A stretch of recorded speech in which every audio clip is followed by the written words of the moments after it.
shit. That's what I'm talking about. Wait. Okay, now, from the beginning. Welcome to BS, Beyond Stereotypes, a podcast about lawyers using their authentic voices to change the world. Believe in yourself. Because sometimes, going back to my beginnings as the daughter of immigrants and feeling like, I didn't have the same background as some people that I was either in school with or competing with for jobs or in the rooms with at certain jobs. Sometimes that stuff creeps up on you and you feel like you don't belong, but you do. So don't let the doubts in your mind take you away from understanding that you are there for a reason. You've done the work, you went to school, you got the job, you made the connections, you belong to be there as much as everyone else.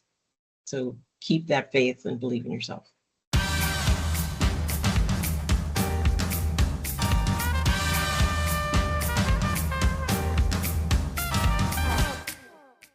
Welcome to BS, Beyond Stereotypes. I'm your host, Merle Vaughn. Here to BS with me today is Karen Grant-Selma, whose story I find fascinating and who will no doubt inspire all of you to embrace your authenticity. Hey, Karen, how you doing? I'm good. How are you? Good. I really appreciate your taking the time to enlighten us about your journey and everything that you've done, which is a lot. I want to just give a brief overview for our audience of kind of who you are on paper, and then we'll let you tell us your story, and then we'll just have a conversation, if that's okay with you. Sounds wonderful. Okay, sounds good. So Karen is the Executive Vice President and Head of Business and Legal Affairs at Jesse Collins Entertainment. And for those of you who are not familiar or that name sounds familiar, they are the folks who produced the halftime show for this year's Super Bowl with Kendrick Lamar. And I have to say, I'm still like doing that step through my house and everywhere else I go. So it was probably the best Super Bowl or anything that I've seen in a long time. So congratulations on that.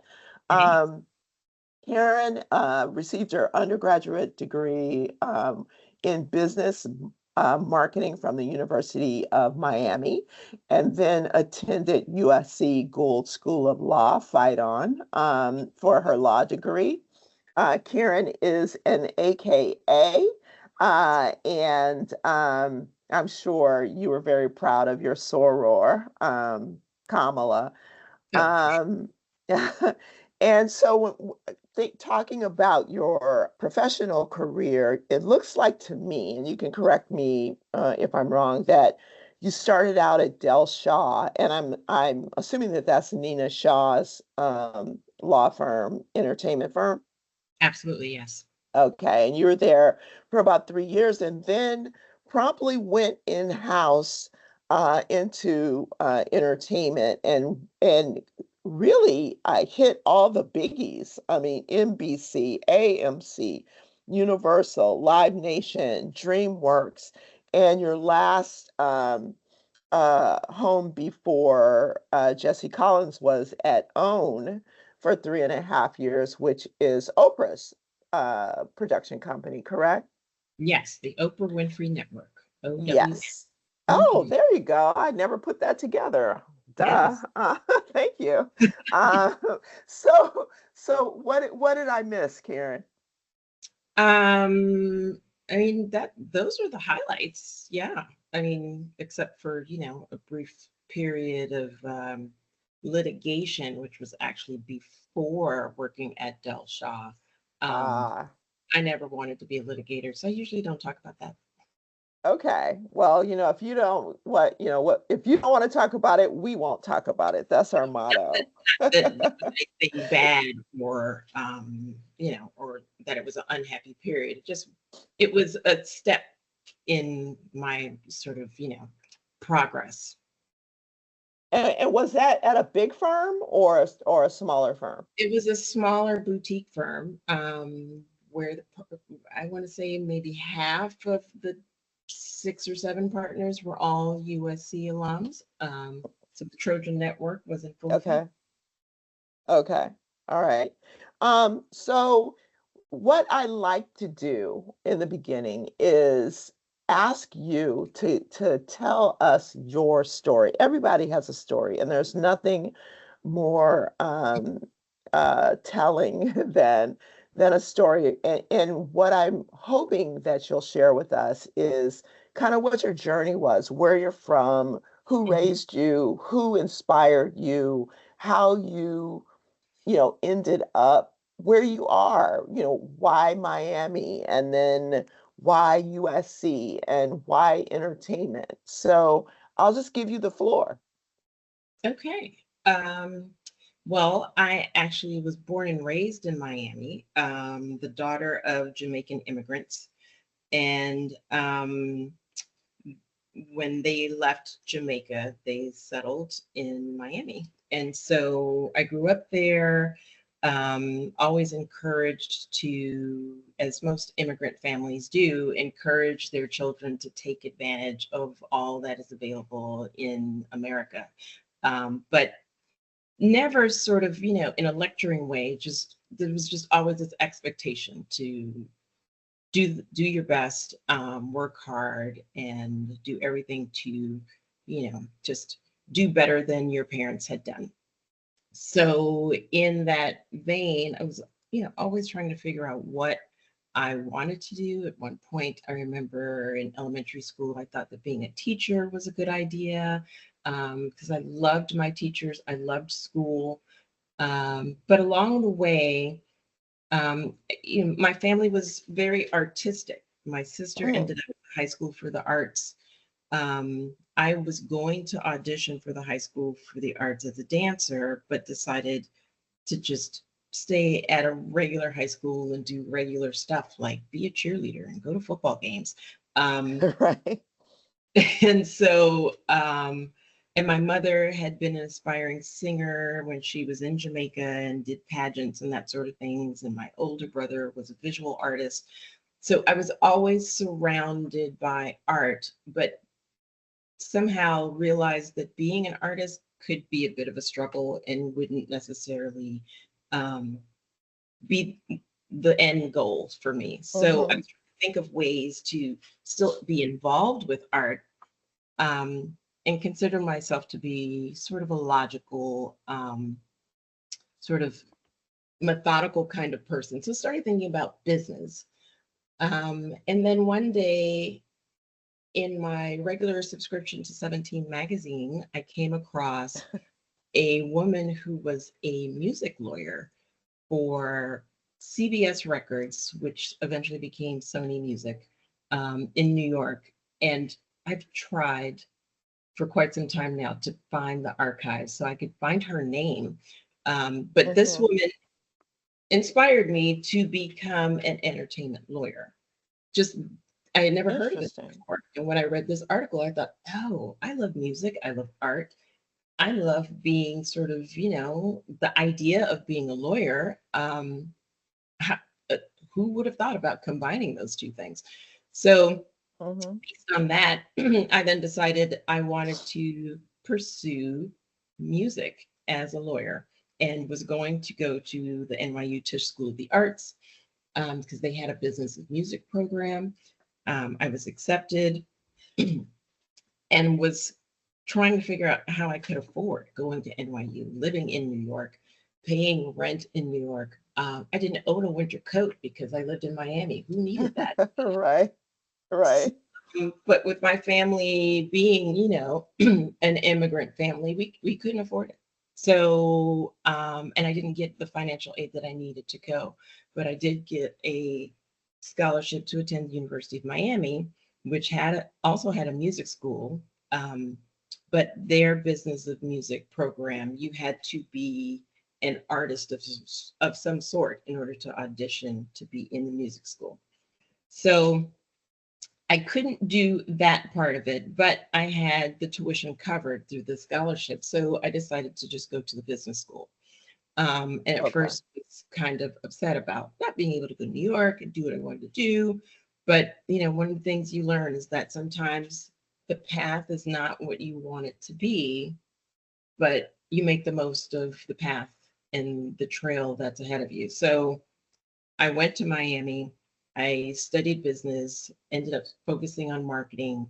And the entire time, deciding that it was all about where I was going to law school. So when it was time to go to law school, I decided I didn't want to pursue music necessarily anymore. I decided TV and film was more my speed. So I figured that going to LA and Mm-hmm. going to law school in LA was the best option for me, so that I could be here, I could be surrounded by the entertainment industry, hopefully network, meet a lot of people, and literally applied to every law school in the city of Los Angeles. Uh, Okay. There aren't I that many. What are there, like four? it was yeah, four, yeah, Hmm. Southwestern, Loyola, USC, and UCLA. Okay. I also applied to Georgetown because I worked part-time for a Georgetown alum who insisted, but I knew I didn't want to go there because there was no entertainment. Anyway, I got accepted to USC, was very excited about that. UCLA oddly lost my application because that was when you still did things on paper. And it was meant to be that I would be a Trojan because the Bruins messed up. So um, anyway, I got to USC and decided, I was going to pursue this goal of working in the entertainment industry and did everything I could to network, to meet people, utilize what everyone says is, the great Trojan network, and meet, USC alums who work in all areas of the business. And so that first job out of law school that I was mentioning earlier, although it was in litigation, that Trojan Network, it was an entertainment litigation firm, a boutique firm. Got it. It was my first step into the world of entertainment, and then switched to transactional work after that when I went to Del Shaw. Got So it. there you go. That's How, so what did your parents think? What did your parents think of your this big idea of, one, being a lawyer, but two, also, film and entertainment? I mean, how did they encourage that, or how did they feel about it? definitely encouraged it. Uh, I don't know that they or I totally knew exactly what it was, but because we were all artistic in some way, and because it was a law degree, um, they thought, yeah, okay, you go figure that out and make the most of it. And there's always other things you can practice as a lawyer, so why not give it a shot? I love the intentionality of that story, and that especially at such a young age, and the fact that you stuck with it. I mean, the things we have in common, other than the fact that we both went to USC, although I went undergrad, is that we were dancers. What kind of dance did you do? Ballet, Yep, jazz, yep, yep, yeah, me too. yeah. Even as uh, I missed it quite a bit. And when Debbie Allen first opened her dance academy in Culver City, I took adult classes for a bit. I did too. We were probably in the same class. God. That, yeah, that's awesome. Um, so so you come to LA, you network, you start out as a litigator. So was it the networking and the Trojan network that allowed you to leave the law firm? And well, actually, you went to Nina Shaw's firm after that, right? Yeah, well, there was a pit stop at a civil rights firm, but it interestingly, yet another magazine article sort of drew me to Nina Shaw. I had seen her on panels, because as I was networking, I would go to these conferences and workshops and see lawyers who were doing what I wanted to do. And she was always either the only woman and sometimes the only Black woman who was working at that level in the entertainment industry. So she caught my eye, and I was like, oh, wow, it would be great to meet her one day. And then I read a profile on her in Essence magazine, and thought, oh, you know what? I should reach out to her and see if I could just chat, maybe have an informational interview, learn something about what I should be doing. And I started writing the letter, and then I stopped myself because I thought, oh my God, this article went all over the country. Who knows how many letters she's receiving? It's just going to be a flood of mail that she's going to get. And I was talking myself out of sending this letter. And then a couple of weeks later, I went ahead and sent it. I wish I could remember exactly how long it was afterwards, but I then got a phone call from her assistant saying that she had read my letter and would be happy to chat with me. So That's amazing. Some point after that, I went by her office and we had a chat, and then found out that they were actually looking to hire an attorney, a young attorney that they could train. And she invited me to come back on another day to interview and meet some of the other partners at the firm. And I got the job. So Wow. yeah, so it was it was funny because one, I was super excited and was trying to be very cool about it while I was meeting with her, because I'm like, oh my God, you're doing what I want to do. But my friends, who were all, we're all in our 20s, we're all living out in LA and trying to make it in some area of the business of entertainment. Some were writers, some were actors, aspiring directors. And so when I got that job at that firm, which a lot of people knew about, it became a huge deal. Everyone's first major job became a celebration in our group of friends. So yeah, so it was fantastic. And I loved that I was able to immediately jump in and start working on entertainment deals. I'm always proud of the fact that the first major agreement I got to work on was Lawrence Fishburne's talent agreement for the first Matrix. Oh, wow. That dates me, of course, but but it was exciting. So, have you heard of the law of attraction? I have, yes. I wouldn't say that I I've studied it, I but feel I feel like your story personifies that. It's really? like yeah, because a law of attraction is you put something in the universe. Yes, intentionality. You put something in the universe. You have that you want to attract, Mm-hmm. and then you attract it.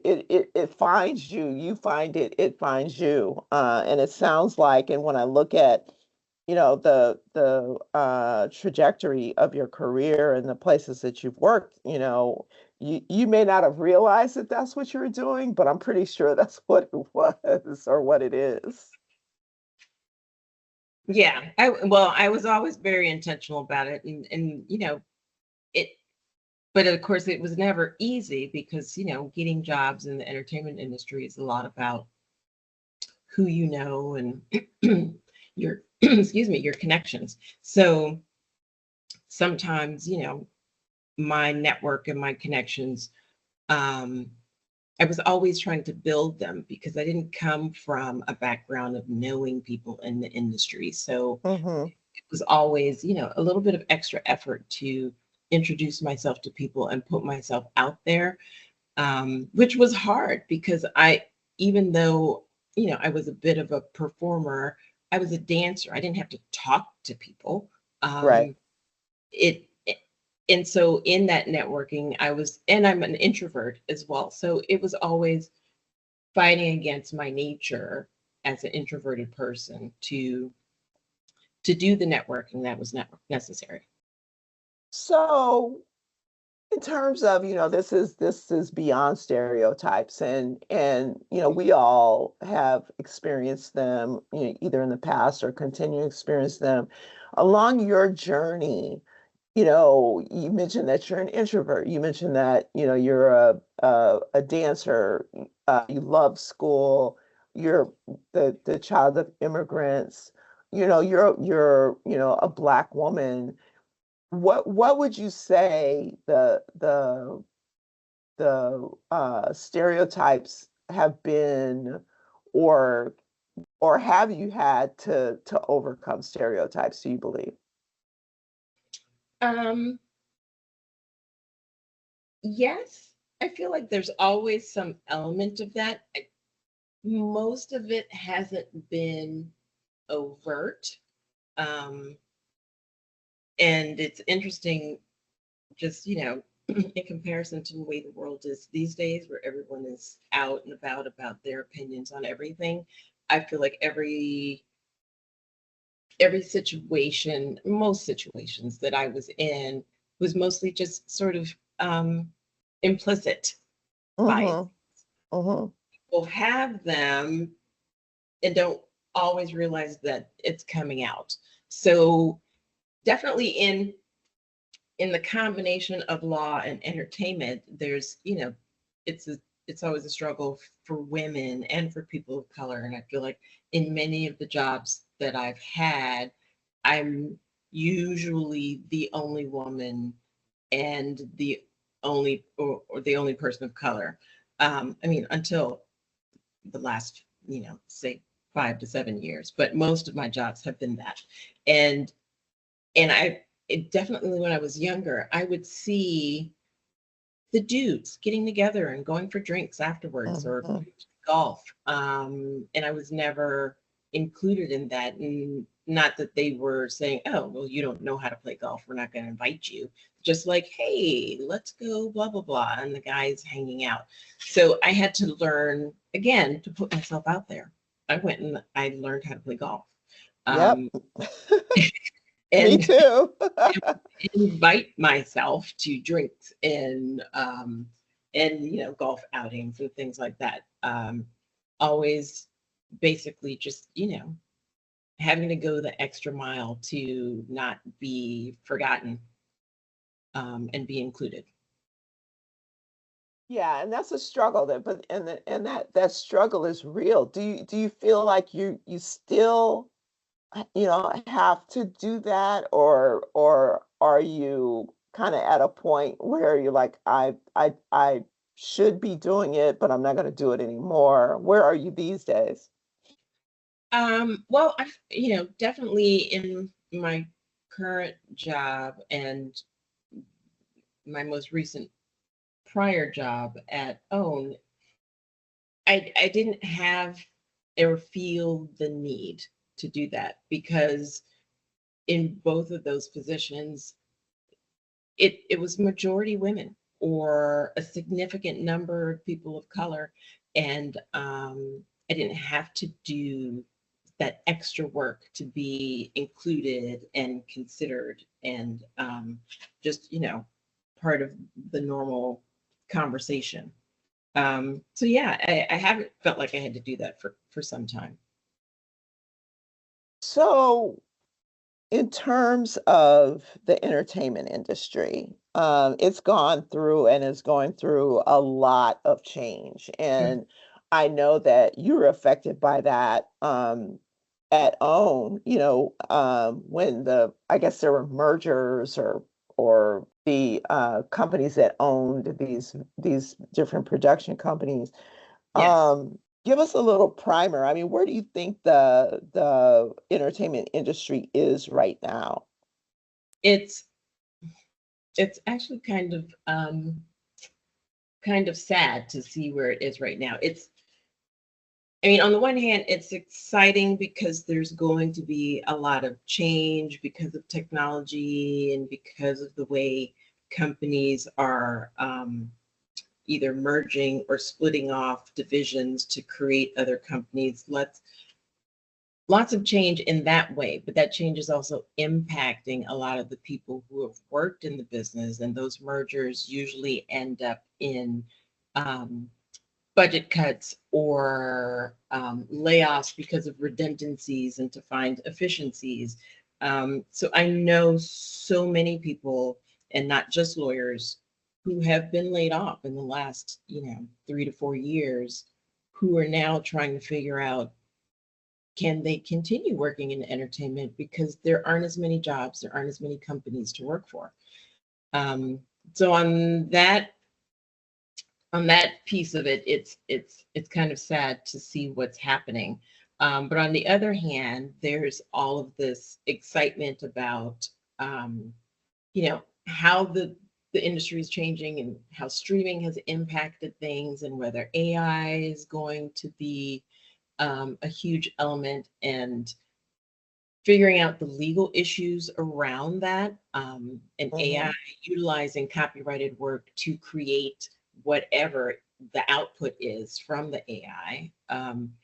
So lots of things to look forward to at the same time, but the consolidation and the mergers has been very hard on a lot of people, and impacts the everyone who works in the industry, and the amount of projects that get done. Right. So yeah, two sides of the coin. And also, the strikes, right? I mean, have we recovered from that?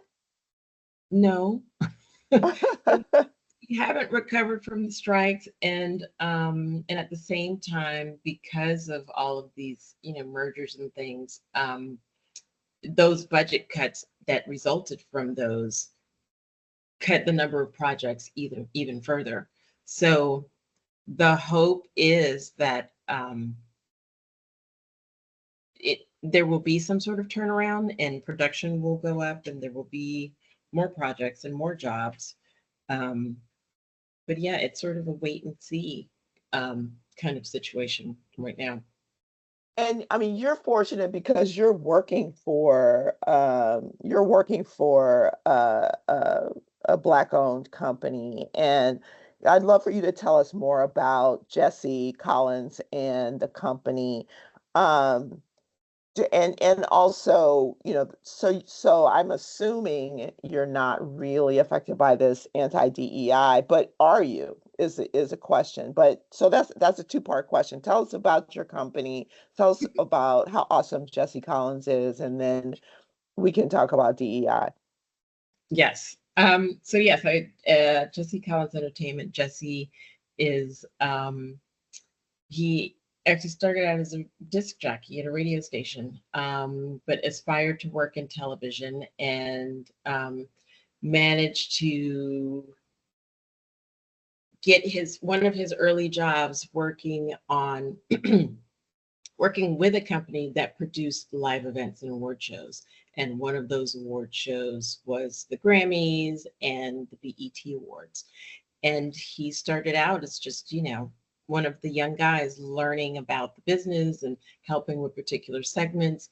And then along the way, rose up the ranks to become one of the producers at the company.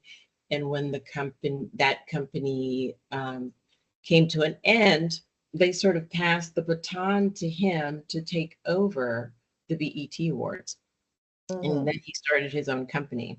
And he has since branched out to, also working on the Grammys, and we produced the Emmy Awards. He did the Oscars in 2021, coming out of COVID.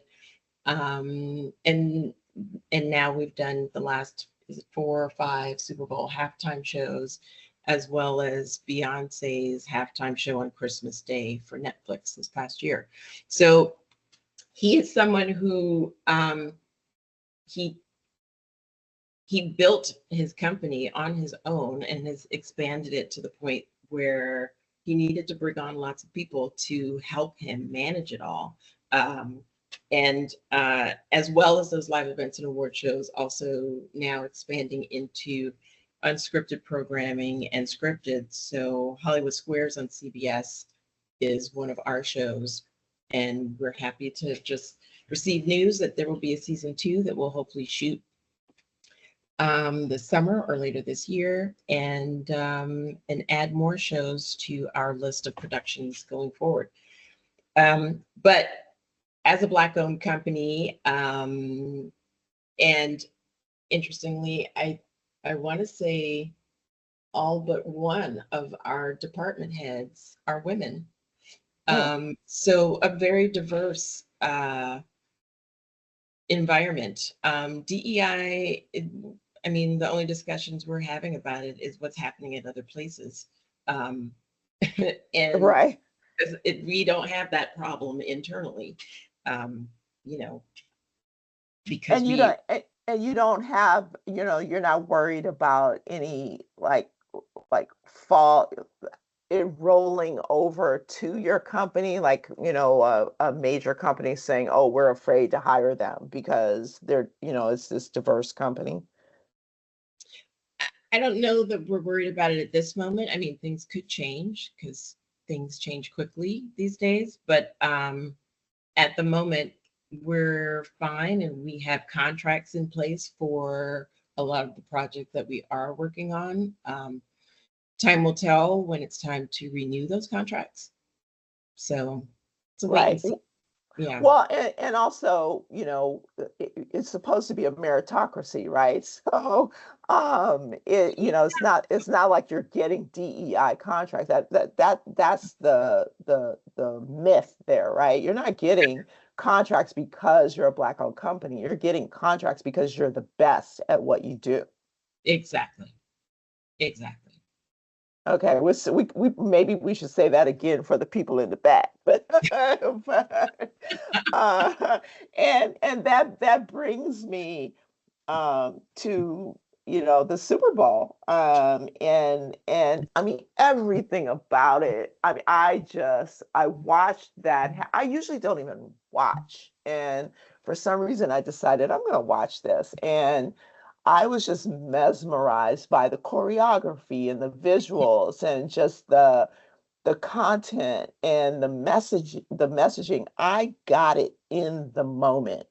Um, my question for you is, as somebody who was probably in the room, in a lot of the rooms when this was going on, was did you get it before you saw it? Did you see where this was going? I mean, bits and pieces of it. I mean, because there is, you know, I mean, one, as the lawyer, I don't sit in on all of the creative calls, so I didn't hear all of it in advance. But when they start to come to you and say, hey, we want X number of dancers and we need to get approval from the union for this, you know, this number and this sort of material for the dancers to work on, because there are all sorts of things that are required, for instance, under SAG, in terms of the surfaces that dancers can work on and what's safe for them, so there are no ankles twisted, and, you know, just safety and comfort for their rehearsal spaces and all that sort of thing. So just being involved in some of those conversations, you get bits and pieces, but it's hard to envision how it will come across until it all happens. And I wasn't on the ground for the rehearsals, you know, the dress rehearsals, once they were in New Orleans. So maybe had I been there, I would have known before it aired. So a lot of it sort of overwhelmed me as well as I was watching it live with the rest of the world. But it is interesting because I feel like one of the things in my wanting to stay connected to art in some way is that I feel like in my role, I facilitate and help people bring their art to life. So it makes me proud to be involved in all of these shows and events because we help them get there. Right. And as a lawyer, I guess, as a producer, my question is, when there's a political statement being made, where does that land? Does that land just on the entertainer, on the production company? I mean, what's the risk? Are you looking at risks? Sometimes. I mean, in this situation in particular, I know that there was concern about the lawsuits that had been filed about, Drake, yeah, and Kendrick's particular song about him. But as just participating in creating the show, not necessarily creating the song, we didn't necessarily feel like there was any danger for us. So, no, I mean, if he had said, something new that hadn't already been in the recording, we hopefully would have had some knowledge of that in advance and not have to worry about potential claims thereafter. But for something that was already in place, we weren't concerned. Okay. And in terms of obviously the other artists that you guys have worked with, you mentioned is Beyonce. Is she as smart as I mean, Kendrick, I mean, obviously and I'm from Compton, he's from Compton. I love that. He's obviously brilliant. I think Beyonce's got to be pretty smart too. Oh, without question. Smart and dedicated to making the best possible product. And there were things in her performance as well. I mean, it didn't get talked about quite as much as Kendrick's, but there were some conversations about, references that harken back to the early days of Juneteenth celebrations, with the carriage that she was riding in, and about the costumes that they were wearing. There's lots of little Easter eggs in that were in her performance as well that were very intentional. But I think, and I think Kendrick's coming so soon afterwards sort of ended the focus on hers. But I would invite everyone to go back and look at it again, and read some of the articles about what was happening there.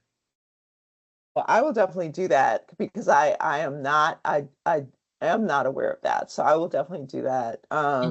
So what makes you happy? What do you like to do other than work in the entertainment industry? Because it is work. What do you do for fun? What do I do for fun? Yeah, it's funny. I just was saying to some friends, I need to find a hobby. Right. Right. I mean, because of working in production and, working on Christmas Day or on weekends, a lot of time is spent working. And then what other time I have, I spend with my family. And my son is currently a senior in high school and getting ready to go to college. So a lot of my free time the last several months has been nudging him and helping him get his essays done and applications in. And now that he knows where he's going, trying to focus him on preparing for that. And I need to start lists about getting things for his dorm and how he's going to travel back and forth. But I did say to him recently, I get my life back once he goes to college. So I need a hobby. I'll tell you what, people are afraid of the empty nest, but the empty nest is a wonderful thing. It really is. And let me tell you something. It doesn't stay empty for long. So once you have that empty nest, find a hobby, figure it out, and enjoy it because I guarantee you it won't be for long. Yeah. Well, I will say I'm not afraid of the emptiness. I do look forward to it. I just need to find out what I'm going to do with all of that free time, not going to his football games and baseball games and musical performances with the jazz band and parent teacher conferences and advancement committee meetings and all the things I do connected to him and his school. I now have a lot of time to do something else. Well, I think we're neighbors, so we should figure it out together. Ooh, yeah, let's do it. Um, so what advice, we're almost at the end of this episode, and I've really enjoyed hearing all about your journey and your intentionality and how you've made it to where you are. I'm so proud of you. What advice do you have for young people who want to be Karen? You know, what would you tell them, particularly, a young person of color? Um, what advice would you give them? I would definitely tell them to do their research. If there's a particular, I mean, if it's entertainment or whatever the area is, do, read whatever the relevant trade articles, magazines, books, keep up with what's happening in the news. Have something to talk about when you introduce yourself to people, which means you have to go out and network and introduce yourself to people. And uh, and be dedicated to your goal. And I had friends who thought they wanted to do certain things, and if they had a bump in the road, they would switch and move on to something else. And some of them weren't happy with their plan B. I mean, and not that you shouldn't have a plan B, but keep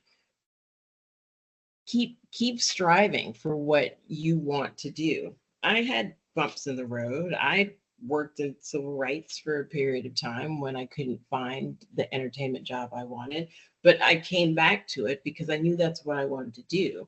And sometimes the opportunity that's in front of you is not exactly what you want, but it could be the stepping stone to the thing that you want. And also just being resilient, especially in Mhm. entertainment where there are so many changes and so many mergers. And um, I've changed jobs so many times, but I never said, well, yeah, this is the 10th job. I can't do this anymore. Nope, I'm going to keep doing this. And so I just find some other place, some other way, some other angle, so go from TV to film to animation to music to streaming to whatever, so that you can keep learning, um, keep expanding your knowledge, and holding on to whatever that dream is.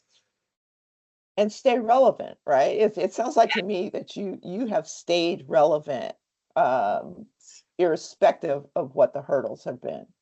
Exactly. Yes. Well, okay. Well, is there anything else? Is there any, thing else you think people, this is your opportunity to influence and encourage. And is there anything else, any last final words you wanna impart on folks? Um, believe in yourself. Um, because sometimes, going back to my beginnings as the daughter of immigrants and feeling like, I didn't have the same background as some people that I was either in school with or competing with for jobs or in the rooms with at certain jobs. Um, sometimes that stuff creeps up on you and you feel like you don't belong. But you do. So don't let, the doubts in your mind take you away from understanding that you are there for a reason. You've done the work, you went to school, you got the job, you made the connections. You belong to be there as much as everyone else. So keep that faith and believe in yourself. Here, here. And I love that. I think it's the perfect place to end. And I just want to say thank you, Karen, for being here to BS with me today. Oh, I love it. Thank you for having me. Oh, great. And thanks to everyone for listening. And until the next episode, remember that everybody is different and different is good. Hit it. That's what I'm talking about. Wait!